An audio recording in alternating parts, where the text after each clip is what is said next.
Thank you very much. Hi, everyone. Good afternoon. I'd like to start with an audience poll. I just want to know for both me and the panelists' sake, who we have out in the audience.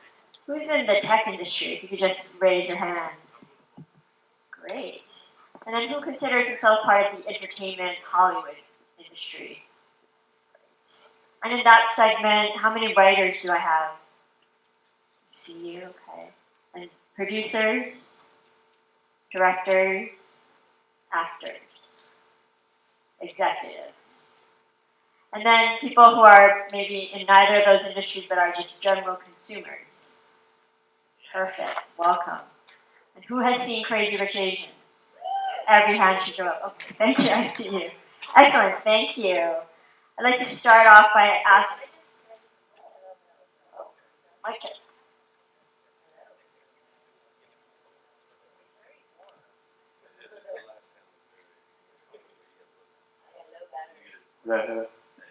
There we go. There we go. I just wanted to say that Michelle here is such a supporter of Crazy Rich Asians that she has seen it 10 times. It's one of my favorite movies. It's great. So we'll talk more about that in the next hour. And then I want to just ask the panelists to go down the line and self-introduce themselves and talk about what work they've been doing and what they're working on. And then also, this should be a free-flowing conversation, so panelists, feel free just to jump in and once we get rolling.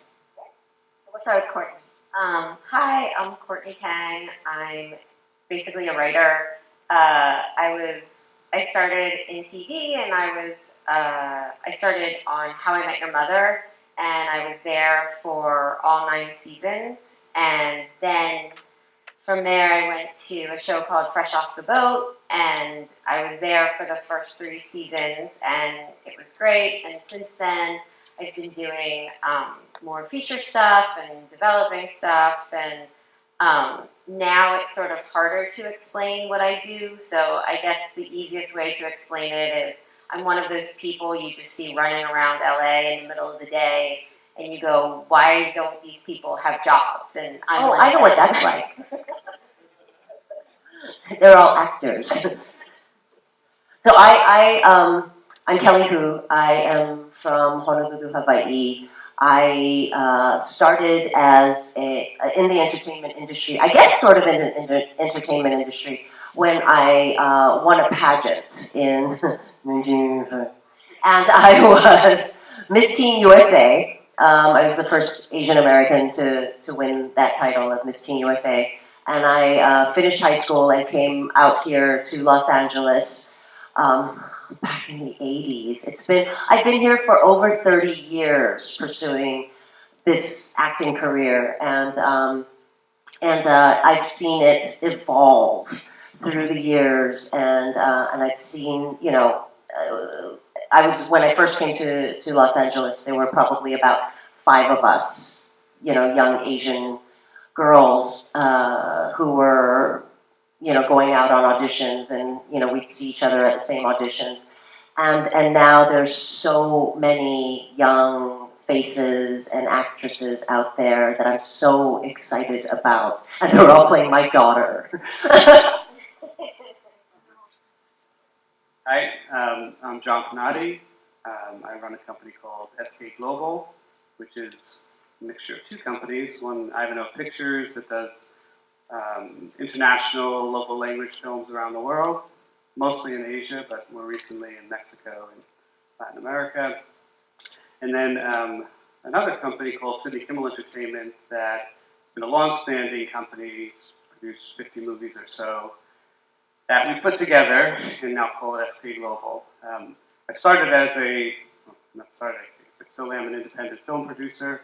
I had a company called Green Street Films for many years out of New York, even well before you got to LA, much older than you.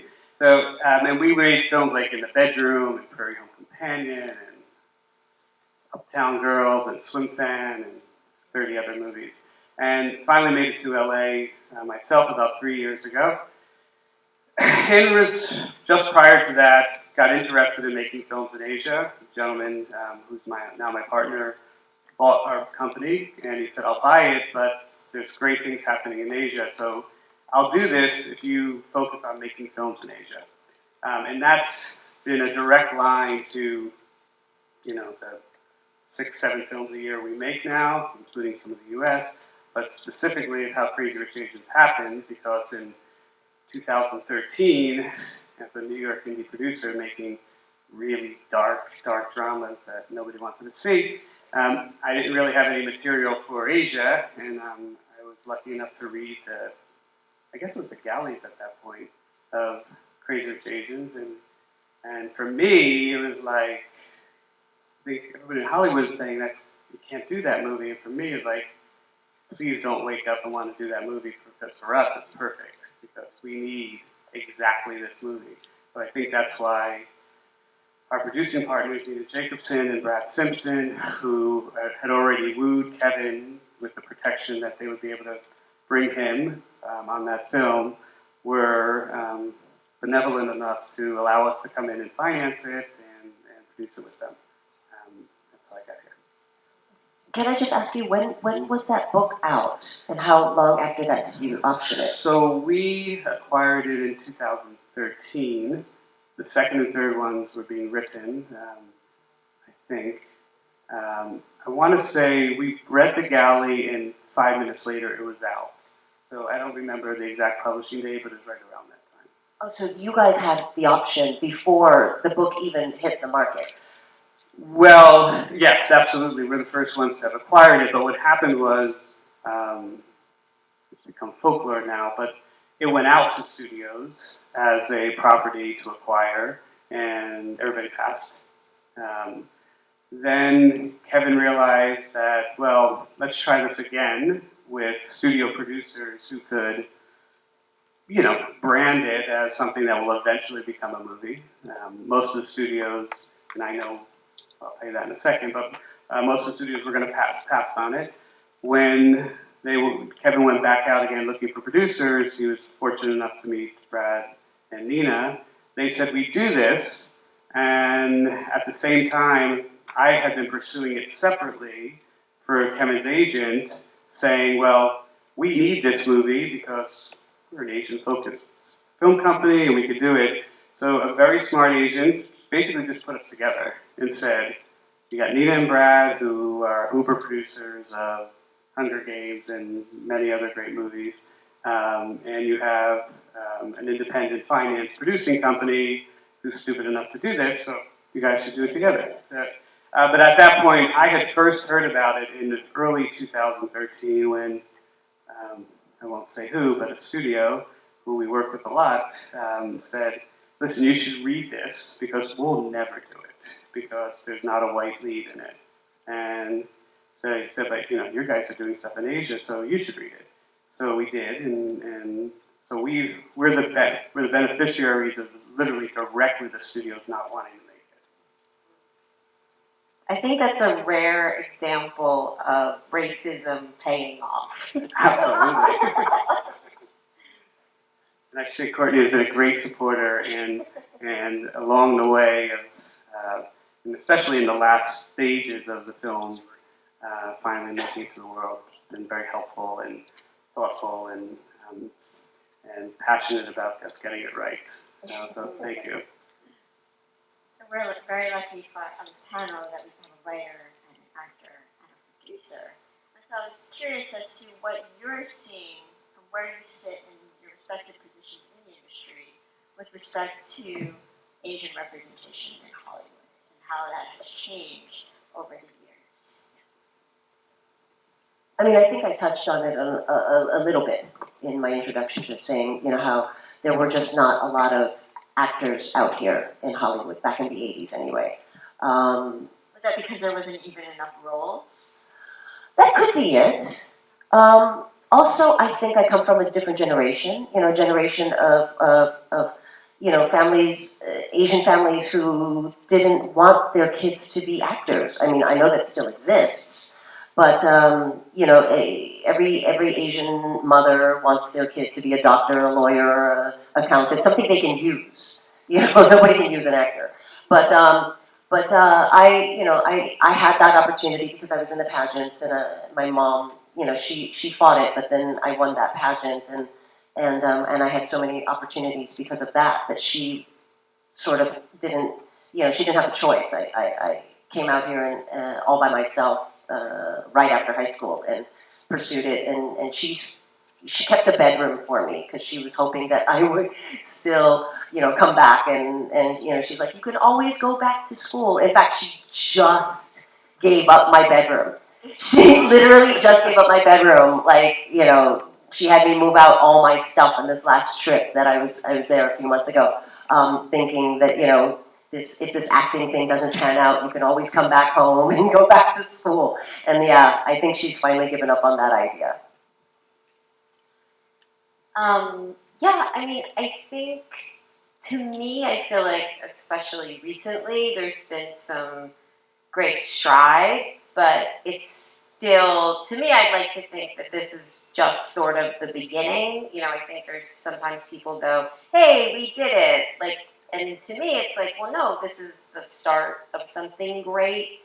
As far as diversity goes, I mean, I think it's tricky. I think right now audiences have gotten to the point where the idea of whitewashing, they understand that, like, hey, that's not cool. Like, we don't want that. We can take, an Asian, clearly, an Asian cast can, become one of the highest grossing movies in years and all of these things. And so it's been great that that has been shown.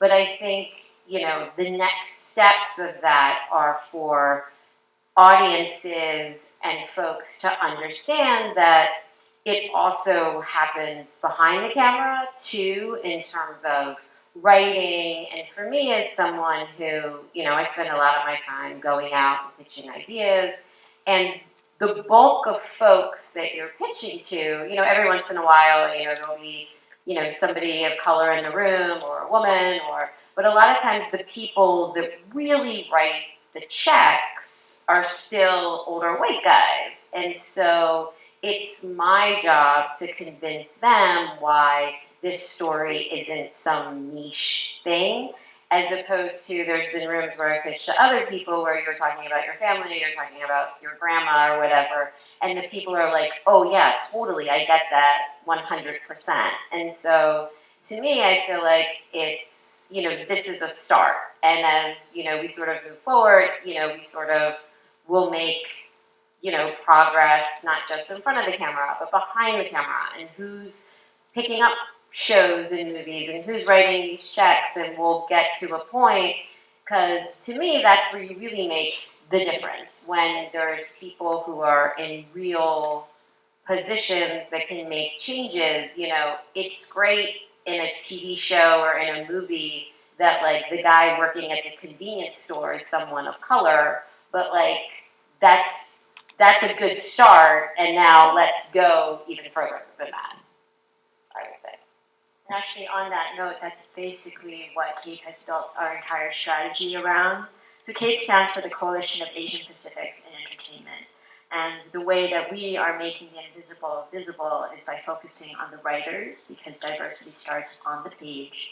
And then the other segment is the executives. They are the gatekeepers. And if we can have those two constituencies really understand and work together so that we can have more stories, then we'll have more roles for the actors, and we'll have directors and producers that will have hopefully more opportunities. So that's our long-term strategy, and I think as the years progress, and I hope to see that pay off as people become showrunners, as we get more movies with Asian American casts. And John, I wanted to talk to you just because 14 years before Crazy Rich Asians, you also produced Saving Face, which was written by one of Kate's writers.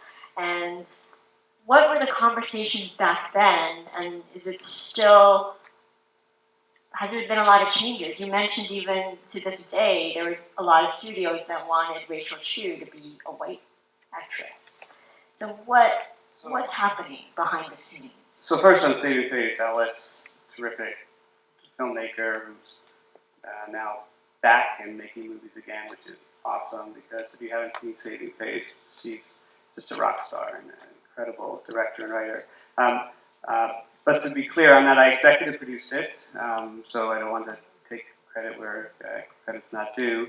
Although we were fascinated, and it was a different time. In New York, it was just a good indie movie. Like that's how we.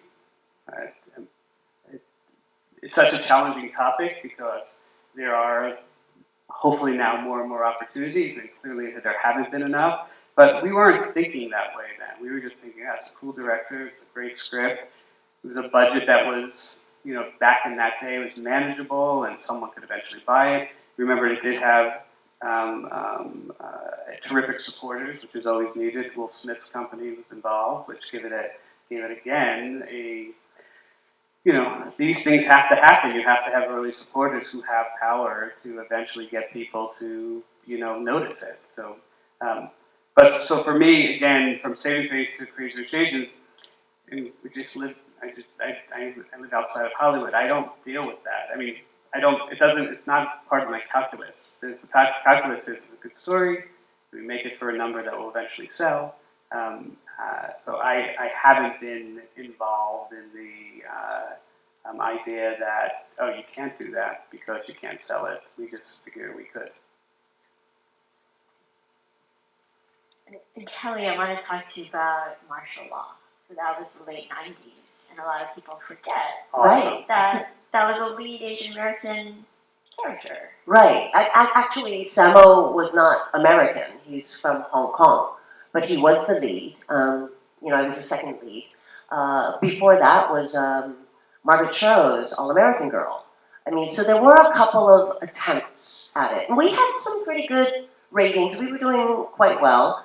I think it was more the behind the scenes, whatever was going on with the production and the network and stuff, as opposed to the ratings, for the reasons why we didn't go more than 2 seasons. But we did. We went for 2 whole seasons, off of the success of Rush Hour. When they had that Jackie Chan, Chris Tucker thing, then they had to do, actually, Arsenio Hall wasn't on it yet. It was only Samuel's show before that. And then when Rush Hour became so successful, then they brought in a funny black guy because they wanted to be like the TV Rush Hour. But before that, it was just Samuel's show, really. It was all based on him. So that would have been another, Asian lead, show on TV. There were only, 2, I think, since then. Yeah. But it was sort of hard because it was all sort of sticky martial arts, really sort of fun, making fun of, Samo a lot, the language barrier. So we got a lot of flack for that because it was stereotyping Asians. And, the problem is that when you don't have any other shows to work with, you take what you can get. And that is all that we had to work with at that time. We were a show that was on the air, that people enjoyed, that was successful. And yes, we were doing martial arts and we were doing funny stuff and it was very shticky. But at least we were up there. At least we were on television being represented. And then there's a long period where that dried up. And then it seems to be a resurgence now. I've been at Cape for almost 4 years, and right when I started was about the time that Fresh Off the Boat was coming online.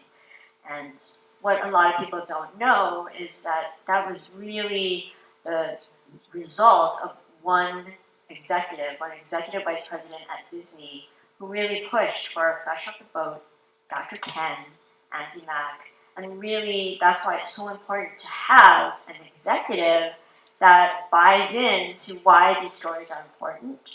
And to have 2 Asian American families on a major network during prime time is a huge deal. And so, Kourtney, I want to ask you about what it was like to work in that room, because I know it's very diverse and it's different maybe than the How I Met Your Mother room. Yeah. Can you talk about that? Sure. It was super fun, for me, How I Met Your Mother had ended, and I was figuring out like what I wanted to do, and I was debating if I even wanted to go back and do another TV show. And Fresh Off the Boat came around, and I really didn't want to like it because I didn't want to go back to TV. And so I read the script, and I was like, crap, this is really funny. And then I was like, well, I'll see how the pilot turns out. And so I went and I saw the pilot, and it was so great. And I love the show. I love what they were doing. I love the point of view. And it just felt to me like this was a real chance that, you know, it's a big deal. I'm a mom. I have 3 daughters.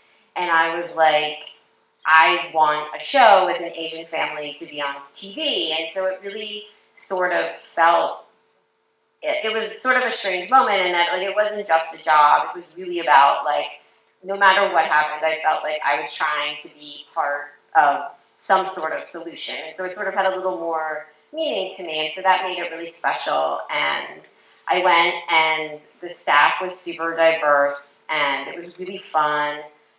Season 1, like, Ali Wong was there, and, you know, Randall's so great, and, you know, Constance is such an amazing actress, and, you know, we were all there just sort of doing the show, and then we got our time period, and we were, like, put on, like, a Tuesday night after some prank show, and it was sort of this moment of, like, oh, like, they don't really believe in us. Like, this is, like, they're not putting, you know, like, we could have gone after Modern Family or after a big show, and there could have been a big push. And it just sort of felt like, oh, they don't really believe in this. Well, we're going to make these 12 episodes, and we love it, and we think it's funny.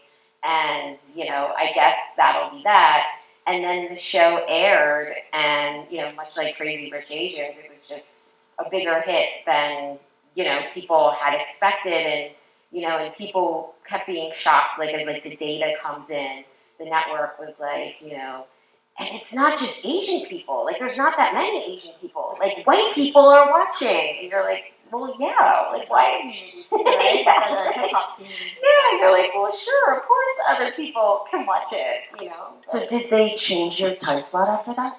After it started picking up viewers? No, but what happened is they ended up building, like, a whole night of comedy around that. And so, yeah, it was sort of a crazy thing. And then it was all of a sudden we were, you know, and we had to be, in the beginning, they were, like, very cautious. Like, there was one thing, you know, Eddie went to, like, there was, like, jokes. You had to be cautious how many times you said white people in an episode. Like, something would happen, and Eddie was like, you know, that's white people food. And they were like, do we want to really say that peanut butter and jelly is, like, white people food? Like, are we alienating or whatever? So you had to, like, pick and choose your times you could reference, you know, because they were like, we just want to make sure it's a show for everyone. So, I don't know, there were funny things like that along the way. But, yeah, it was a super cool experience. Do white people get angry at, like, peanut butter being called No, white it's a people funny food? line. It's just funny. Like, that's ridiculous. They cut that out. I gotta watch myself. So what I've been noticing is TV was really leading the way, and so I was very excited to see lately that film was catching up a little bit, and we had a very big August. Kate coined the hashtag Asian August. We had 6 films that had Asian representation both behind and in front of the camera. So we had Darkest Minds, which was directed by Jennifer Young Nelson. We had Dog Days, which is written by 2 Japanese-American writers, Elisa Matsueda and Erika Oyama. The Meg, which is a co-production with China. Obviously, Crazy Rich Asians. To All the Boys I've Loved Before, adapted by a novel from Jenny Han, starring Lana Condor. And then Searching, directed by Anish Triganti and starring John Cho. For reals. Hashtag starring John Cho. I wonder how many of those had Asian leads that they wanted to whitewash, wanted to put, because I know that in All the Boys I Loved Before, Yes. they wanted to make the lead girl Caucasian as well. Correct. Yes. And so it's really just having the wherewithal to push back on that. And So I know with Crazy Rich Asians that was that fight also, and also a bidding war between Warner Brothers and Netflix. And is that something that you could tell us more about, John? Yeah, sure. But to go back for one moment, because I do think it's relevant that stories you're developing, how Fresh Off the Boat happened, how some of the 6 movies you talk about happened. It's kind of bizarre to me that the idea that there's not a variety of stories to tell, it's kind of weird to me. Like, how could it be that there's so few being developed, and hopefully more now? Because they're just human experiences. Like, Crazy Rich Asians is just one ridiculous experience in Singapore. Like, it's so, if you think through it, I hope there are producers and writers and financiers in the audience. They're just stories that eventually, if they're humanized and there's a relatability, people will come. It doesn't matter who's in it, and it doesn't matter the ethnicity. They'll come because, representation of valid stories exists in every ethnicity. It's great now. There's hopefully more attention on Asian diversity or Asian representation. That's terrific. And hopefully in others. Like, we're working in Africa now, making local language movies in Africa because there's just cool stories that I didn't know about. Wait, you're making African movies? These are in local their language African films. We start to understand the market. Like in Korea, we make a lot of movies. These are just films we hope to bring to the U.S. and elsewhere, but we focus in as local language films. But my point is that those stories exist. They could be spoken in English if it makes sense, or they could be Narcos, which isn't in English but is compelling, and a lot of people are seeing it around the world. So anyway, what was the question? Oh, talk more about the Netflix. So that was, at that point, it was far along in the journey. It was absolutely, the question of casting a Caucasian was already settled. We were well beyond that. At this point, we had a script. We had John Chu as a director, which is huge, because he was able to describe and promise a studio-level film. Guys, have done it well. He's seen as someone in the studio system that could deliver a commercially minded, high production value film. So that already happened. So at that point, it was really about what studios liked the script enough, bought into the idea, the pitch that, I always think, and they're thinking like, wow, it's only $30 million. So if we screw it up, it's not a big loss. In my world, that's holy shit. It's $30 million. We get to make the movie. But I think that's really what they were thinking. It's like, and good for them. It was definitely. A lot of these films have a marketing plan in place, and there's a star, and they know it. They just didn't have that, and we were lucky enough. There's 4 studios who were after it, but we're lucky enough to get down to 2 that eventually, made real offers. And at that point, John and Kevin Kwan, our writer, and I know it's been written about, so I could talk about it.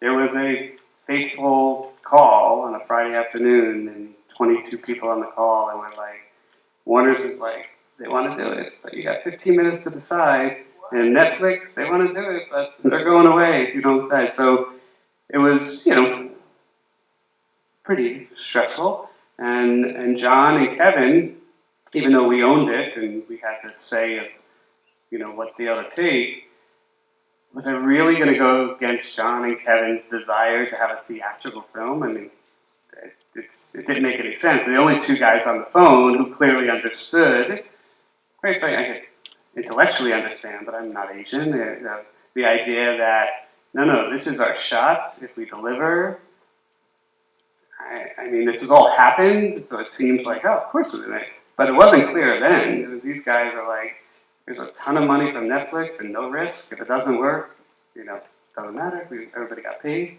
Or Warner's, there's a lot of money, but you're going to get paid a lot less, and you're only going to get paid if it works. And these guys were, they were just clear. Like, we don't care about the money. We got a shot to make a film that will be appreciated in its theatrical glory, which is good as a filmmaker, but it was more than that. They wanted to have a experience where a large Asian audience said, we're worth having a worldwide studio distribute our film as any other film would be distributed. And they really, I mean, we just let them they want. And they did. They did. And then I told my financier what I passed up. He's like, what? Are you crazy? I'm like, oh, it's going to be fine. What's happening now?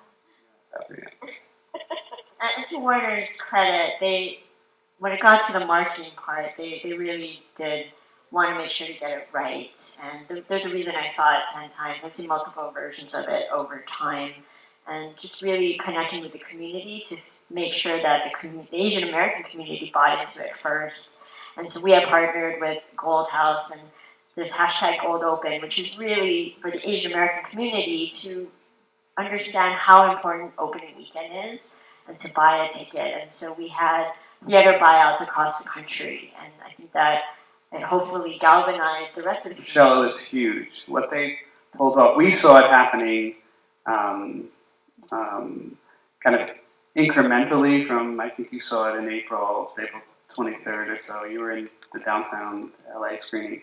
And what Warner's was able to activate is communities that said, there's no chance this is not working. So if we fuck this up, it ain't happening again. And it was that palpable. It was like, it's not gonna not work. And the rate in which people were just buying theaters. I mean, I know you were responsible for several, but this was happening around the country where there was just random calls. Like a law firm called me in Ohio that had, you know, the one in New York, in LA. They're just like, we want to do something special for our clients. We want to do something special for our, could we buy out a theater? I'm like, yeah. Just, I've never been part of something like that, but it did take groundwork and legwork that, you can't pay for. I mean, so that's just something that everyone in this room can be doing whenever there is a show or movie that comes out. Buy your ticket for opening weekend. Tell your friends, and even if you don't see the movie, buy the ticket. And when there's a show on TV, watch it or promote it, or because these are things that the people, the executives, the gatekeepers, they're watching these numbers. Even Netflix, we had a screening of All the Boys, and what we learned was, even though Netflix doesn't share their numbers publicly, what they count is the views. Mm-hmm. So you can even just leave it on in the background and just keep replaying it, and they count the views. Sure. So that's really important to them. I remember seeing posts on Twitter for people who were offering to buy tickets for other people who couldn't afford to go. They were like, opening weekend is coming up. If anybody wants to go, we will buy the tickets. Where they're like at their Fandango and like buying tickets for people in whatever city they were in just to get those opening numbers up. It was a huge wave, and it worked. The good thing is that there was a good product that people could get behind. I mean, it couldn't have happened if it wasn't a good product. Well, in that regard, Warner's also deserve credit. John and Kevin clearly deserve credit for writing and directing a great movie. But from Warner's point of view, when we first screened back in December and November, I don't even know when, but months before it came out, it played well. But we do these research screenings. It's really hard to get people to come.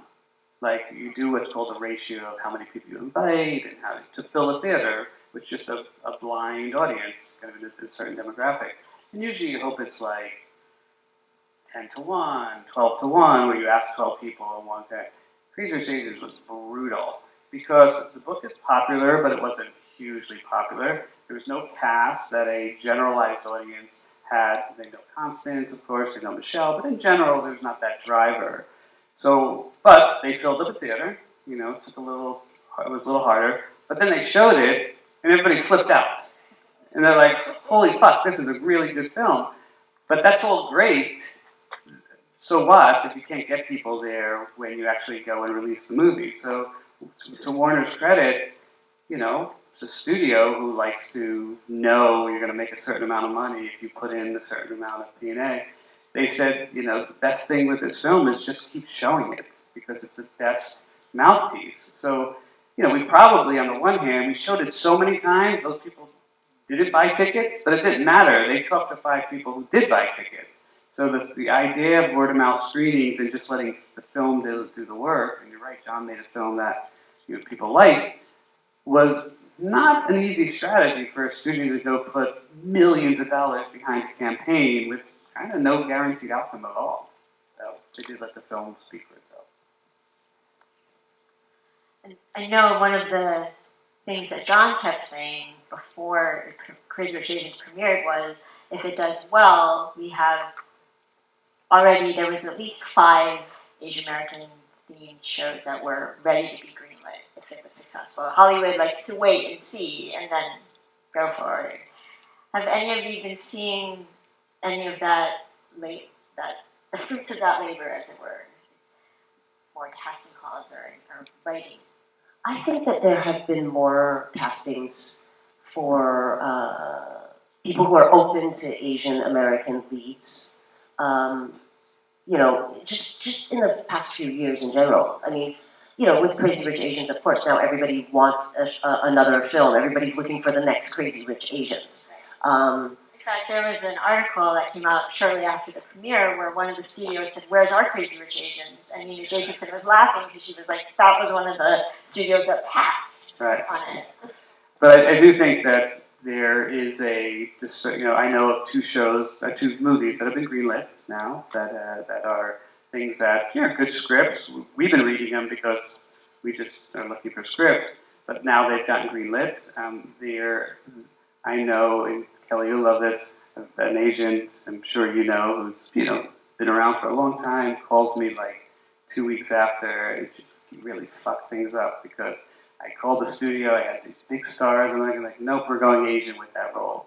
And she's like, it's changed. There's studios, now let's hope it continues on, but in this period, they made a distinction, they changed the lead to an Asian, I don't know what film it is, but she was just kidding with me that, her major white movie star is not going to get the role. It's great. You know what I think is the biggest thing that this Crazy Rich Asians has done? Is it has made a sexy Asian male actor a thing now. Absolutely. Yeah. Before that, there was not a romantic Asian lead. John Chu made that clear. He told you, he was like, this is enough of this. I'm going to make sure that we get that right because it's insane that it would be any other way. And he couldn't understand it. And you needed his perspective and his force and his commitment to say, I'll show you what I'm going to do. Yes, thank you for that. Thank you. I also talked to Adele Limbaugh, who's one of the screenwriters, and I know that's something that she's always talking about, is hot Asian male is a thing now, and just to see more and more opportunities for people is really great. So hot off the presses today, just so you guys all know, the Top Gun is making a sequel. 3 of the 10 pilots are Asian American. Nice. So it's incredible. Nice. So we've got Nani Jacinto, Cara Wang, and Raymond Lee. That's So awesome. that's incredible. So, tell me more about what you're in TV land. I mean, I know TV has sort of been leading the charge, but where are we seeing now? I think there's just, it's interesting because I feel like in general, I think people just want there to be more diversity, and so I think people are much more open to it. I think along the way, there's going to be I just know from some of the shows and pilots that I had seen, there was some stuff that I was like, well, I don't know that that's great, but I guess it's a swing to move the ball forward. And so I think there's going to be sometimes, maybe things that they don't get it totally right, but I do think there has been, a real effort to have stories that are more diverse. And I think, it's a good thing that people, I started writing, like what, 15 years ago or something, and my mom's white and my dad's Korean, and everything I wrote, like family stories, whatever it was, I always just made everybody white. Like it wasn't an option to make them not white. And so it's just interesting, in these 15 years now, it's like, if you can make them Asian, make them Asian. It's a good, but it's just interesting when you think back that like before it really just wasn't an option at all. And so now it is an option, and it's an option that people are excited about. I also think it has to do with there's just so much content these days. There's so many movies, there's so many TV shows and audiences are smart and they're savvy and they want new points of view. And so I think a little bit what looking at different races, different cultures, different experiences, it feels fresh in a way that a story, that some of these stories you've seen over and over and over, and now there's a way to tell that story, but through a different lens and through a new perspective, and it makes the material, I think, sometimes feel fresher and feel, exciting and new in a way.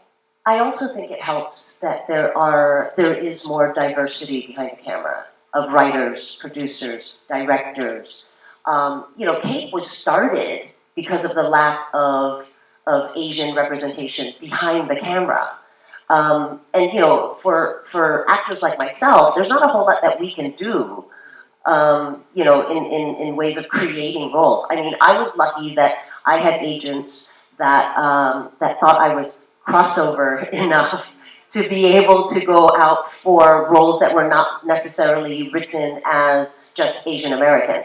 The only time I couldn't go out for roles was when there was a family built around the character, or it was being taking place. It was something that was supposed to be in like Middle America, small town. But even now, small town Middle America, I read scripts now and I go, oh wait, this is supposed to be taking place in small town Middle America. Why are they considering an Asian? But now they're just more open to it, and it's great to see the change that way. But it really is this new generation of this all the people behind the scenes like yourself who are now out there, with a bit more power and being able to have your voices heard so that people like myself can be seen.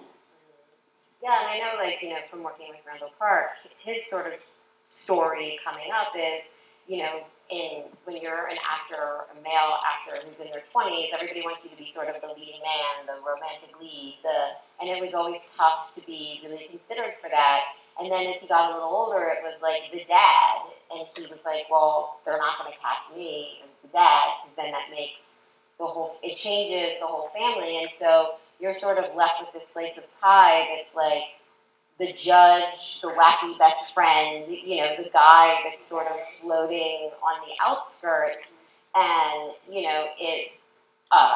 it's been really exciting that he's now fresh off the boat is he's doing that, but there's been this shift that it's like no longer the person on the peripheral, but like the real meat and potatoes and like why we're there, and so I think stuff like that is exciting. It's also more the openness of casting directors too. We just had a screening of Andy Mack, and the role of Andy Mack was written to be a white Jewish girl. But Peyton Elizabeth Lee came in and wowed them all. She's Hapa, and they wanted to cast her, which means they needed Hapa to meaning half. half. We're from Hawaii. Sorry. Yes. Actually, fun fact: the three women here were all born in Hawaii, And I'm Hapa. and so then that's why Leland Bowden got cast as her mom, and then Lauren Tom got cast as the grandma, because that just had to be the authentic family. Yeah, and I think you're going even further into that.